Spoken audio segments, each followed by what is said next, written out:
오늘 미국 증시가 급락을 함에 따라서 전기차주들도 일제히 급락했습니다. 테슬라가 4.23% 하락, 리비아는 0.75% 하락, 루시드는 3.8% 하락, 니콜라는 3.16% 각각 하락했습니다. 일단 테슬라가 4.23% 급락을 한 198.88달러를 기록했습니다. 주가가 200달러가 붕괴한 것입니다. 테슬라 주가가 200달러가 붕괴한 것은 지난 6월 28일 이후 처음입니다. 이로써 시가총액도 6,353억 달러로 줄어들었습니다.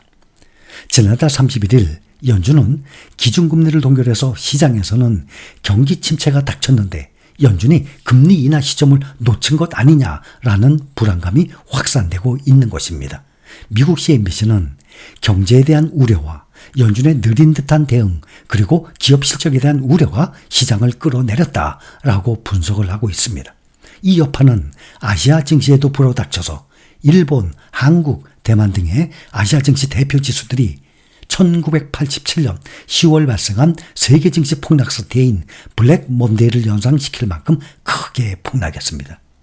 일본 니케이 지수가 12.4% 폭락, 한국 코스피 지수도 8.8%, 대만 가권 지수도 8.4%나 크게 떨어졌습니다. 세 지수 모두 역대 최대 하락폭을 기록한 것입니다.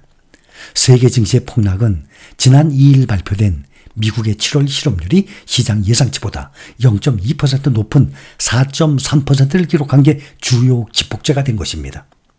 또 미국의 제조업 데이터가 경기 부진 신호를 보내고 연준이 지난달 31일 기준금리를 다시 동결한 것도 미국의 경기 침체 가능성에 대한 우려를 키운 것입니다. 여기에 일본 엔화의 급격한 가치 상승, 이란과 이스라엘의 전쟁 발발 가능성도 투자 심리에 부정적 영향을 끼친 것입니다. 미국의 투자은행 골드만삭스는 지난 주말 고객들에게 앞으로 12개월 안에 미국이 경기 침체에 빠질 확률이 기존 15%에서 25%로 증가했다고 알린 바가 있습니다. 미국의 경기 침체 공포가 확산하고 있는 가운데 경기 전망을 수정한 셈입니다. 이안 하치우스 골드만삭스 수석 이코노미스트는 우리는 여전히 경기 침체 위험을 제한적이라고 보고 있지만 침체의 가능성이 있는지도 지켜보고 있다라고 설명합니다. 다른 한편에서는 오늘 같은 증시의 폭락은 과하다고 짚고 있습니다. 여전히 미국의 경기 침체 우려가 과도하다고 판단하는 데다가 기업들의 펀더멘탈 수준이 견고하기 때문입니다. 오늘 아시아 증시에 이어서 개장한 유럽 증시가 심각한 폭락은 면했습니다. 이어 개장한 미국 증시도 3% 안팎의 하락세를 보여서 아시아 증시가 겪은 공황적 투매까지는 이르지는 않았습니다. 미국 증시가 아시아만큼 폭락장을 연출하지 않은 데는 경기 침체 가능성이 심각하게 우려할 정도는 아니다라는 인식이 작용을 했기 때문입니다. 특히 5일 발표된 미국 공급관리협회의 7월 서비스 구매관리자 지수가 51.4%로 경기 확장, 지수 50% 이상 경기 확장 가능성을 시사한 게 투매 심리를 제한했다는 분석이 나옵니다. 미국의 7월 공급관리협회에 따르면 7월 미국 서비스업 구매관리자 지수 PMI가 51.4를 기록하면서 전월 대비 2.6포인트 상승했습니다. 앞서서 6월 서비스업 PMI는 48.8로 4년여 만에 가장 낮은 수준을 나타냈었습니다. PMI는 50을 기준으로 업황 확장과 위축을 나타냅니다. 미국의 제조업 PMI는 위축세를 보인 반면에 서비스업은 여전히 확장세를 보이고 있는 것입니다. 지난 1일 공개된 ISM 제조업 PMI가 46.6으로 시장 예상치를 크게 밑도른 바가 있습니다. 8개월 만에 가장 큰 폭으로 위축이 되면서 경기 침체 우려를 키운 것입니다. 서비스업 경기 지표 개선으로 전날 아시아 증시와 같은 폭락 사태는 피했지만 뉴욕 증시에서 주요 빅테크 기업인 매그니피센트 세븐의 시가총액이 이날 장중 최대 1조 달러, 약 1,368조 원 증발하기도 했습니다. 이날 애플 시총이 3조 3,420억 달러에서 3조 1,810억 달러로 1,610억 달러 줄어든 것을 비롯해서 엔비디아 몸집도 2조 6,390억 달러에서 2조 4,700억 달러로 1,690억 달러로 쪼그라들었습니다. 3조 달러가 넘어갔던 엔비디아입니다. 이날 M7의 시총이 약 8천억 달러, 1,096조 원 감소했습니다. 미국 경제매체 CNBC 방송 등에 따르면 오늘 M7의 시총은 한때 1조 달러가 증발하기도 했었습니다.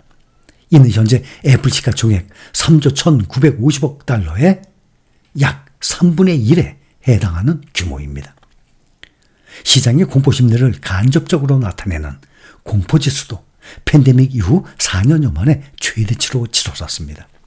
월가의 공포지수로 알려진 시카고 옵션거래소 변동성지수 VIX가 뉴욕 증시 마감 무렵 38.57로 상승해서 2020년 10월 이후 최고치를 기록했습니다. 시장에서는 연준이 9월 금리를 0.5% 이상 떨어뜨릴 것이라고 기정사실화하고 있습니다. 경기 침체에 대응하기 위해서 연준이 적극적으로 금리를 인하해야 한다고 베팅한 것입니다.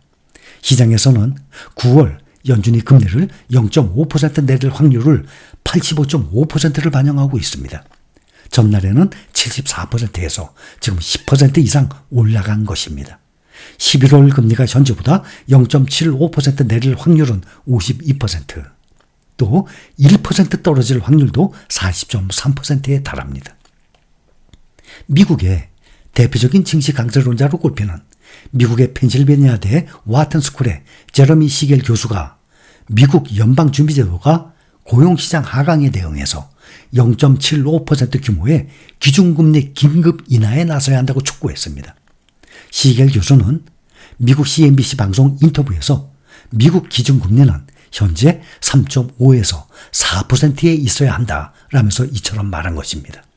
시겔 교수는 긴급 0.75% 인하에서 나아가서 9월 정례 연방공개시장위원회 회의에서 추가 0.75% 인하가 있음을 시사해야 하며 이는 최소한의 대응 수준이라고 덧붙였습니다. 그는 연준이 뭔가를 안다고 여기서는 안 된다면서 시장이 연준보다 많은 것을 알고 있다. 연준은 대응해야 한다라고 말을 했습니다. 앞서서 미국 노동부는 7월 미국의 비농업 일자리가 전월 대비 11만 4천 명 늘고 실업률이 4.3%로 상승했다고 밝힌 바가 있습니다.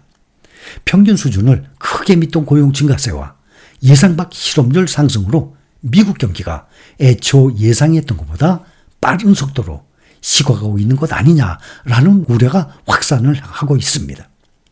미국의 경기 침체 우려로 그래서 어제 아시아 증시가 폭락을 한 것입니다.